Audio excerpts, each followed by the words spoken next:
માં એક નાનકડો એવો શબ્દ દુનિયા માટે, પરંતુ એક બાળક માટે જાણે કે આ શબ્દ જ એની દુનિયા છે. માં તે માં, બીજા બધા વગડાના વા. એક માતા 100 શિક્ષકની ગરજ સારે છે. આવા કંઈ કેટલા વાક્યો, કહેવતો, પુસ્તકો, ગ્રંથો અને ઘણું બધું માતા વિશે લખાયેલું છે. બરાબર. એવું કહેવાય છે કે ઈશ્વર બધી જગ્યાએ નથી પહોંચી શકતો અને એટલે જ તેણે એક માતાનું સર્જન કર્યું છે કે જેથી એની કમી પૂરી કરી શકાય. એક ઈશ્વરની કમી પૂરી કરી શકાય એ માટે તેણે માતાનું સર્જન કર્યું છે.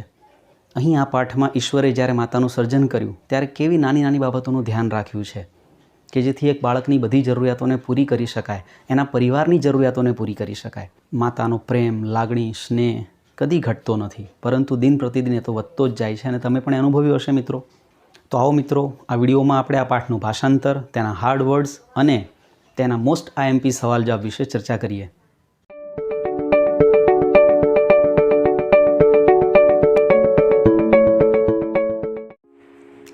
અમારી ચેનલને સબસ્ક્રાઇબ કરો અને બેલ આઇકન પ્રેસ કરો.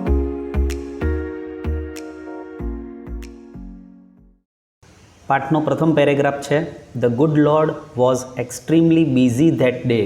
એટલે કે કૃપાળુ પ્રભુ, ઈશ્વર, ભગવાન અત્યંત વ્યસ્ત હતા. ધેટ ડે એટલે તે દિવસે. દયાળુ ઈશ્વર તે દિવસે અત્યંત વ્યસ્ત હતા. He was into his 6th day of overtime. એટલે કે તે પોતાના કામના બોજના 6થા દિવસમાં હતા. મતલબ કે 6 દિવસથી તે ઓવરટાઈમ કરી રહ્યા હતા, વધારાનું કામ કરી રહ્યા હતા. આજે 6થો દિવસ હતો. When he was working with full concentration. When એટલે જ્યારે, હી વોઝ વર્કિંગ તે કામ કરી રહ્યા હતા, વિથ ફૂલ કોન્સન્ટ્રેશન પૂર્ણ એકાગ્રતાથી, પૂરા ધ્યાનથી જ્યારે તે કામ કરી રહ્યા હતા. એન એન્જલ અપિયર્ડ એક દેવદૂત પ્રગટ થયો. એન્ડ કોમેન્ટેડ અને તેણે ટીકા કરી, તેણે ટિપ્પણી કરી ભગવાનના કામ ઉપર. ભગવાનને કહ્યું, you are taking so much care. તમે લઈ રહ્યા છો ખૂબ વધારે પડતી કાળજી. કેર એટલે કાળજી. તમે ખૂબ વધારે કાળજી લઈ રહ્યા છો. Four creating this creature. આ જીવનું સર્જન કરવામાં કે આ પ્રાણીનું સર્જન કરવામાં પ્રભુ તમે વધારે પડતી કાળજી લઈ રહ્યા છો. તો આ પેરેગ્રાફ પરથી આપણો પ્રથમ પ્રશ્ન છે, why was the lord extremely busy. શા માટે ઈશ્વર અત્યંત વ્યસ્ત હતા? એવું કયું કામ કરી રહ્યા હતા ઈશ્વર કે તે અત્યંત વ્યસ્ત હતા? તો તમે જાણો જ છો મિત્રો કે તે એક જીવનું સર્જન કરી રહ્યા હતા અને તે પોતાના કામમાં 6થા દિવસમાં હતા. બરાબર. 6 દિવસથી તે ઓવરટાઈમ કરી રહ્યા હતા. તો આન્સર લખીશું આપણે, the lord was extremely busy. બરાબર. સવાલમાં વોઝ ધ લોર્ડ હતું. જવાબ લખતી વખતે ધ લોર્ડ આગળ લખીશું, વોઝને આપણે ક્રિયાપદ તરીકે પાછળ લખીશું. The lord was extremely busy. ઈશ્વર અત્યંત વ્યસ્ત હતા. બિકોઝ કારણ કે, he was creating a creature.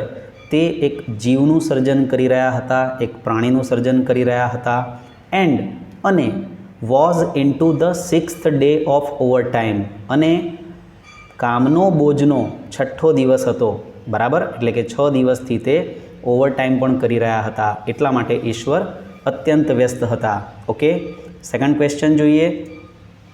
Vote did the angel comment. દેવદૂતે શું ટીકા કરી? દેવદૂતે શું ટિપ્પણી કરી? તો અહીં ડીડ આપેલું છે સવાલમાં, કોમેન્ટ છે. તો ડીડ છે એટલે આપણે ક્રિયાપદ કોમેન્ટનું ભૂતકાળ કોમેન્ટેડ કરવું પડશે જવાબ લખીશું ત્યારે. ઓકે. તો શરૂ કરીએ આપણો answer. The angel commented that એટલે કે દેવદૂતે ટીકા કરી કે the lord was taking so much care.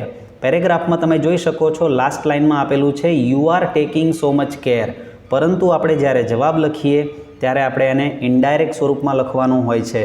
એટલે યુ આરના બદલે આપણે લખવું પડશે ધ લોર્ડ વોઝ ટેકિંગ. ભગવાન ઈશ્વર લઈ રહ્યા હતા સો મચ કેર ખૂબ જ કાળજી. Four creating the creature. આ જીવનું સર્જન કરવામાં ઈશ્વર ખૂબ કાળજી લઈ રહ્યા હતા એવી દેવદૂતે ટીકા કરી. ઓકે. ત્યારબાદ આગળ વધીએ. Next paragraph. ભગવાન કહે છે દેટ્સ ટ્રુ. દેવદૂતે કહ્યું કે પ્રભુ તમે વધારે પડતી કાળજી લઈ રહ્યા છો. તો એના જવાબમાં ઈશ્વરે કહ્યું દેટ્સ ટ્રુ. વાત સાચી છે તારી. Said the lord. ઈશ્વરે કહ્યું, do you want to know the details. શું તું વિગતો જાણવા માંગે છે? તારે આ સર્જનની વિગતો જાણવી છે? તો એના જવાબમાં દેવદૂત કહે છે વોટ આર ધે, શું છે તે વિગતો? ધ એન્જલ વોઝ ક્યુરિયસ, દેવદૂત ઉત્સુક હતો. ક્યુરિયસ એટલે ઉત્સુક, જિજ્ઞાસુ, કોઈ જાણવાની જે તાલાવેલી હોય છે એને કહેવાય ક્યુરિયસ, ઉત્સુક. બરાબર છે? તો દેવદૂત ઉત્સુક હતો એ જાણવા માટે. પ્રભુ બોલ્યા, ઈશ્વર બોલ્યા, all her parts should be movable. ઈશ્વરે કહ્યું કે તેના બધા જ અંગો શુડ બી મૂવેબલ, હલનચલન કરી શકે તેવા હોવા જોઈએ. એન્ડ રિપ્લેસેબલ, બદલી શકાય તેવા. ટુ એટલે પણ. બરાબર? મૂવેબલ એન્ડ રિપ્લેસેબલ ટુ એટલે કે હલનચલન કરી શકે તેવા અને બદલી શકાય તેવા પણ હોવા જોઈએ. શી હેઝ અ લેપ, તેને એક ખોળો છે. ધેટ ડિસઅપિયર્સ, જે ગાયબ થઈ જાય છે, અદૃશ્ય થઈ જાય છે. વેન શી સ્ટેન્ડ્સ અપ, જ્યારે તે ઊભી થાય છે ત્યારે તેનો ખોળો ગાયબ થઈ જાય છે. આ બધી એની ખાસિયતો છે, એની વિગતો છે. ત્યારબાદ ઈશ્વર કહે છે આઈ હેવ ટુ એન્ડોવ હર, મારે તેને પ્રદાન કરવાનું છે, મારે તેને આપવાનું છે. વિથ અ કિસ, એક ચુંબન આપવાનું છે. ધેટ કેન ક્યોર એવરીથિંગ, જે દરેક વસ્તુને મટાડી શકે, દરેક તકલીફને મટાડી શકે એવું એક ચુંબન મારે આ સર્જનની અંદર મૂકવાનું છે. From a broken leg to a broken heart, એટલે કે તૂટેલા પગથી લઈને તૂટેલા હૃદય સુધી દરેક વસ્તુને મટાડી શકે એવું એક ચુંબન મારે આ સર્જનની અંદર મૂકવાનું છે. મોર ઓવર એટલે તદુપરાંત, તે સિવાય, ઉપરાંત. શી હેઝ ટુ હેવ, તેણીને હોવા જોઈશે. 6 pairs ઓફ હેન્ડ્સ, 6 જોડી હાથ. આ સર્જનને 6 જોડી હાથ પણ હોવા જોઈશે. શી મસ્ટ બી એબલ, તે સક્ષમ હોવી જ જોઈશે. અહીં મસ્ટનો ઉપયોગ થયો છે. મસ્ટ ફરજિયાતપણું દર્શાવે છે. શી મસ્ટ બી એબલ, તે સક્ષમ હોવી જ જોઈએ. Two run on any food available, એટલે કોઈ પણ ઉપલબ્ધ ખોરાક પર ચલાવી લેવા માટે તે સક્ષમ હોવી જોઈએ. એન્ડ, અને should have 3 pairs of eyes, અને ઈશ્વર કહે છે તેને 3 જોડી આંખો પણ હોવી જોઈએ. તો અહીં પ્રભુએ તેની અંદર, એમના સર્જનની અંદર કઈ કઈ વિગતો હોવી જોઈએ, કઈ ખાસિયતો હોવી જોઈએ એનું વર્ણન કર્યું છે દેવદૂતની સામે.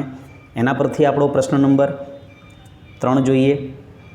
હુ was curious to know the details, એટલે કે કોણ ઉત્સુક હતું, કોણ આતુર હતું વિગતો જાણવા માટે? તો આપણને ખ્યાલ છે કે દેવદૂત આતુર હતો વિગતો જાણવા માટે. અને હુવાળો પ્રશ્ન હોય એટલે આપણે હુના સ્થાને કર્તાનું નામ લખવાનું હોય છે. બરાબર મિત્રો? તો આન્સર બનશે the angel was curious to know the details. દેવદૂત વિગતો જાણવા માટે ઉત્સુક હતો કે આતુર હતો. ઓકે, ત્યારબાદ next question number 4. What does the lord say about her parts, ઈશ્વર તેના અંગો વિશે શું કહે છે? તેના શરીરના ભાગો વિશે ઈશ્વર શું કહે છે? તો અહીં સવાલમાં ડઝ આપ્યું છે મિત્રો અને સે છે, તો જવાબ લખતી વખતે આપણે સેને એસ લગાડવો પડશે. બરાબર? સાદા વર્તમાન કાળના નિયમ પ્રમાણે. તો આન્સર લખીશું આપણે અને ડઝ પછી આપણો આન્સર સ્ટાર્ટ થશે. ધ લોર્ડ સેઝ ધેટ, ઈશ્વર કહે છે કે ઓલ હર પાર્ટ્સ, તેના બધા જ અંગો, તેના બધા જ ભાગો શુડ બી મૂવેબલ એન્ડ રિપ્લેસેબલ, તેના અંગો કેવા હોવા જોઈએ? હલનચલન કરી શકે તેવા. એન્ડ રિપ્લેસેબલ એટલે બદલી શકાય તેવા હોવા જોઈએ. ઓકે, ત્યારબાદ question number 5. What is the speciality of her lap, તેના ખોળાની શું વિશેષતા છે અથવા તેના ખોળાની શું ખાસિયત છે? ઈશ્વર જે સર્જન કરી રહ્યા છે એમાં તેમને એક ખોળો મૂક્યો છે, તો એની વિશેષતા શું છે?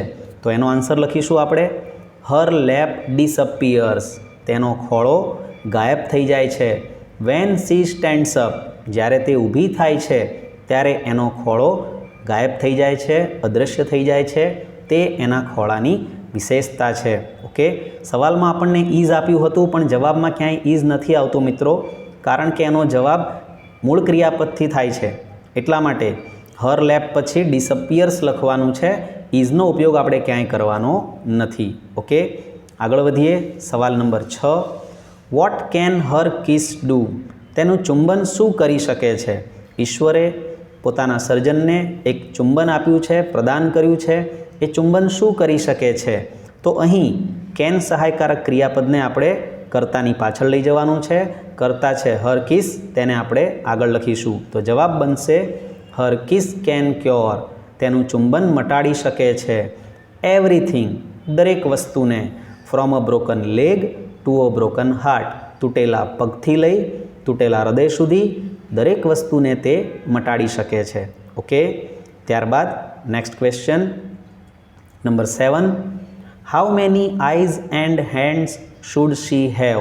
હાઉ મેની આઈઝ, કેટલી આંખો, એન્ડ હેન્ડ્સ, કેટલા હાથ, શુડ સી હેવ, તેને હોવા જોઈએ. તો તમને ખ્યાલ છે કે તેને 6 જોડી હાથ હોવા જોઈએ અને 3 જોડી આંખો હોવી જોઈએ. રાઈટ? તો આન્સર બનશે આપણો. આન્સર લખતી વખતે ધ્યાન રાખવાનું છે કે શુડ શી હેવ છે, જવાબ લખીશું ત્યારે શી શુડ હેવ કરતાં આગળ અને શુડ પાછળ. ઓકે, તો આન્સર બનશે she should have 3 pairs of eyes, તેણીને હોવી જોઈએ 3 જોડી આંખો, એન્ડ 6 pairs ઓફ હેન્ડ્સ, અને 6 જોડી હાથ હોવા જોઈએ. બરાબર? ચાલો મિત્રો આગળ વધીએ. નેક્સ્ટ પેરેગ્રાફ છે the angel shook his head slowly, એટલે કે દેવદૂતે તેનું માથું ધીમેથી હલાવ્યું.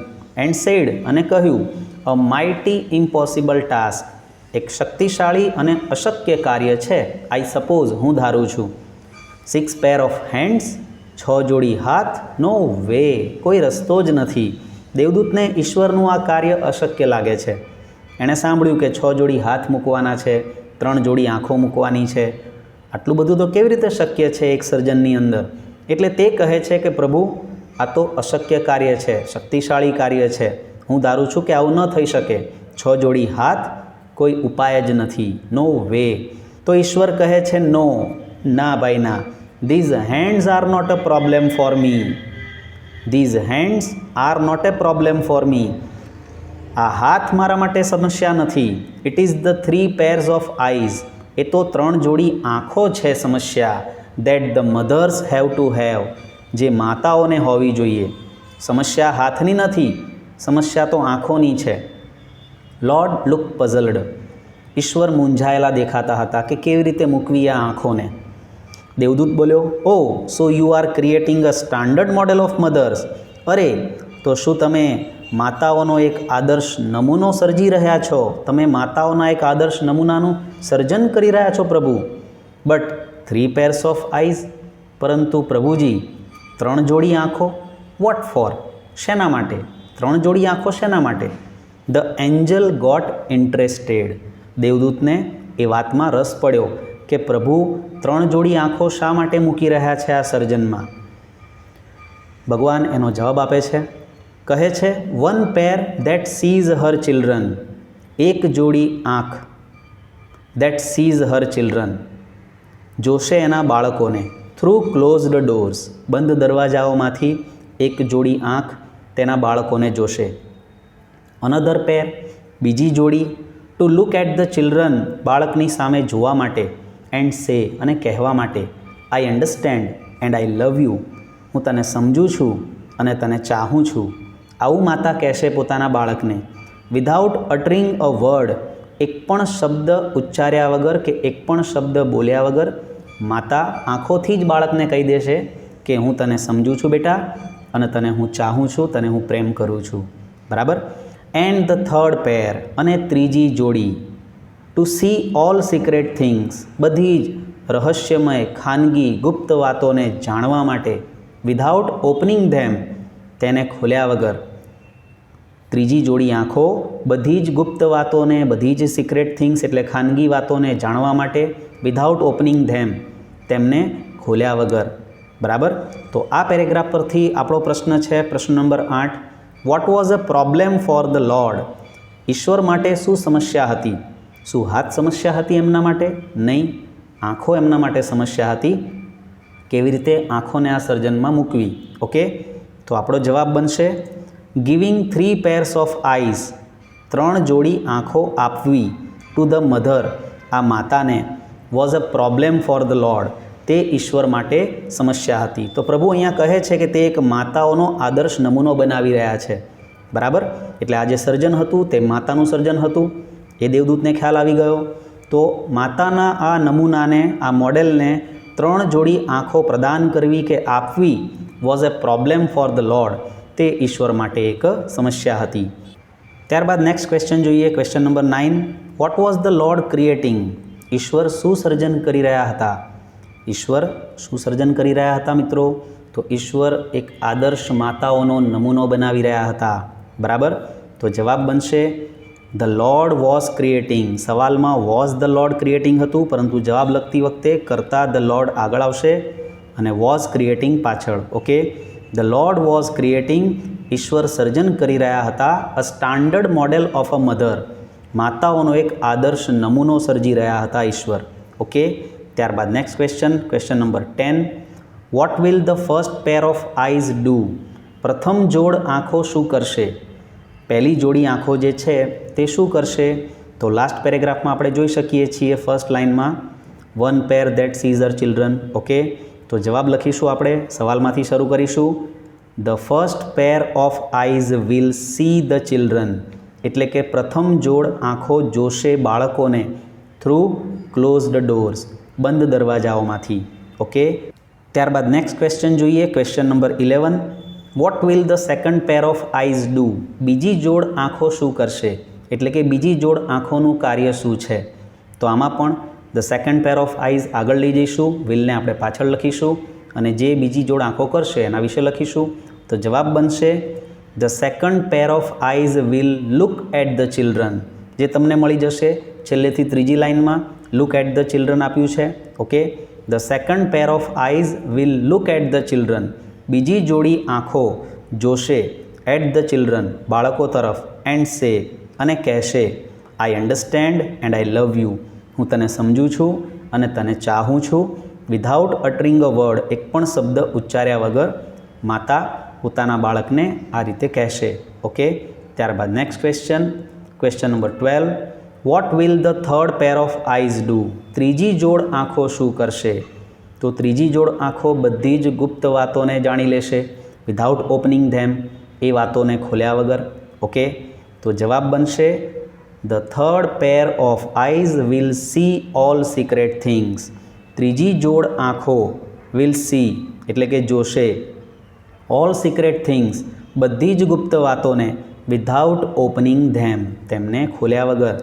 ઓકે, તો વિદ્યાર્થી મિત્રો, યુનિટ 4 અ વન્ડરફુલ ક્રિએશન, એક અદ્ભુત સર્જન, એનો આ પ્રથમ પાઠ હતો, પહેલો ભાગ હતો. બીજા ભાગમાં આપણે પાઠ પૂરો કરીશું. આશા રાખું છું કે તમને આ વિડીયો પસંદ આવ્યો હશે.